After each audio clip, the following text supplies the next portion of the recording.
Social media पर जुनैद सफदर के बयाना जाने पर झूठी खबरें। शरीफ फैमिली के तर्जुमान ने वजाहत जारी कर दी, जबकि पंजाब हुकूमत ने फेक न्यूज़ फैलाने वालों के खिलाफ कानूनी कार्रवाई का इंदिया भी दे दिया है। सोशल मीडिया पर जुनैद सफदर से मुतालिक खबरें झूठी करार। जुनैद सफदर रायविंड में घर पर मौजूद हैं। शरीफ खानदान के तर्जुमान की जानिब से जारी बयान में कहा गया कि सोशल मीडिया पर जुनैद सफदर के बयाना जाने से मुतालिक गर्दिश करने वाली खबरें सरासर झूठ और बेबुनियाद हैं।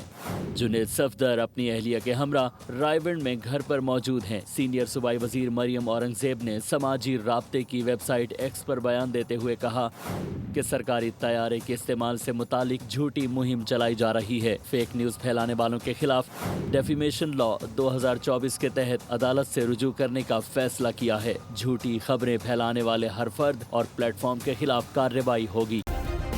सब्सक्राइब करें और बेल दबाएं ताकि कोई खबर रह न जाए।